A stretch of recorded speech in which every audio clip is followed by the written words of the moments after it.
il y a aussi une chose qui nous endort beaucoup, c'est les yeux.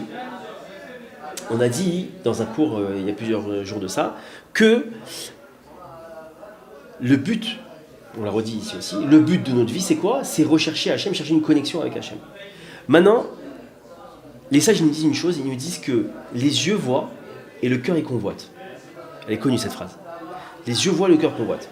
Ça marche évidemment pour la voiture de l'autre, ou une voiture tout simplement, pour Dieu préserve la femme de l'autre, pour la maison de l'autre. Le dernier commandement, on l'a dit dans un cours, mais on ne va pas le redire, le dernier commandement des 10 commandements, c'est tu ne convoiteras pas. Point, pardon. D'accord? C'est le dernier. Tu ne convoiteras point. La femme de ton voisin, nanana. Voilà. Maintenant, d'où ça vient ce truc-là? En fait, convoiter, c'est voir. En vérité, on aurait dû écrire tu ne regarderas pas la femme de ton voisin, tu ne regarderas pas la maison de ton voisin, tu ne regarderas pas la voiture de ton voisin, tu ne regardes pas la situation de ton voisin. Pourquoi en fait le regard il est tellement important et qu'on doit apprendre à fermer les yeux tout le temps? Et quand je dis tout le temps, ça veut dire que chez nous comme à l'extérieur. Pourquoi chez nous comme à l'extérieur? Parce qu'en vérité, on voit que la jalousie, la colère, toutes ces choses qui nous dérangent dans notre vie, elles ne viennent que parce que j'avais les yeux ouverts.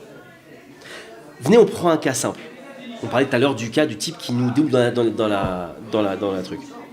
Maintenant, de manière simple, idiote, d'accord? Je suis un type, j'ai compris que ouvrir les yeux m'apporte que des problèmes. D'accord? Bon. Alors ce que je vais faire, je prends sur moi, ligne d'air, de fermer les yeux tout le temps. Je suis dans la queue du supermarché, j'ai les yeux fermés. Bon, j'essaye de pas. On dit que garder les yeux fermés, c'est aussi pouvoir voir à 2 mètres, essayer de regarder le sol à 2 mètres. Bon, imaginons que je suis arrivé à la queue. J'ai pas bien vu qui y avait devant moi, mais en tout cas, j'ai vu qu'il y avait une personne, je me suis arrêté juste derrière cette personne. Je ferme mes yeux, j'attends. Un type me double, j'ai pas vu. Qu'est-ce que je viens d'éviter? Je me suis pas énervé.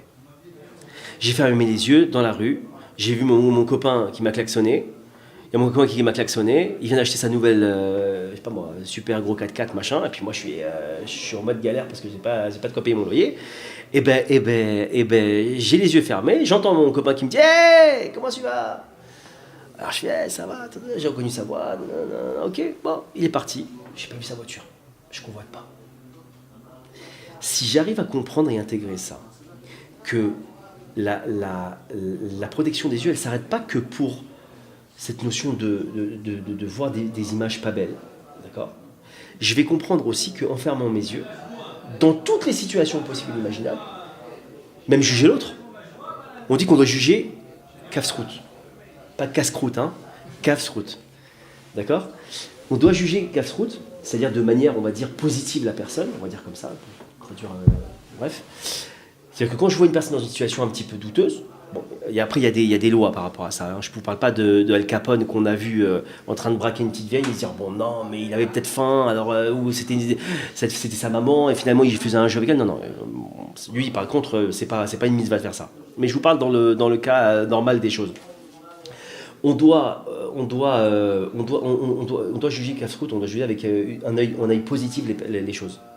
Mais si encore une fois je ferme mes yeux, je vais pas voir, parce que oui, en fait, ce qu'il faut comprendre, c'est que on l'a dit dans le cours précédent que une des armes principales du Yetzirah, c'est l'illusion. D'accord? L'illusion ne passe que par un seul sens, lequel? La vue.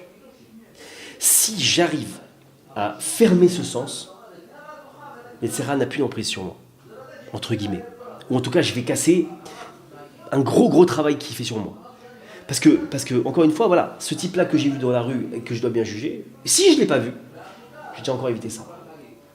Ça marche dans tout.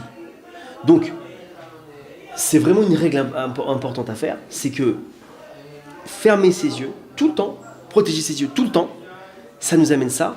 Et il y avait une très belle phrase qu'a dit un rave une fois, qui a Ruach HaKodesh, qui a l'Esprit Saint, qui a la possibilité de voir des choses que le commun des mortels ne voit pas. Alors on lui a posé la question, mais comment tu fais pour avoir l'Esprit Saint? D'ailleurs, on voit que toute la famille Abou Hatzera, donc notamment Baba Saleh, Baba Meir, Rabbi David Abou Hatzera, etc., tous ces gdolim là, ces grands, leur force, c'est la protection des yeux. Et un rave un jour, on est venu le voir, on lui a dit, Mais comment tu fais? Comment tu as fait pour avoir Ruach HaKodesh? Comment tu fais pour voir des choses que les autres ne voient pas? Enfin, il a dit, je m'empêche de voir les choses que les autres voient, alors moi, on me laisse voir les choses que les autres ne peuvent pas voir.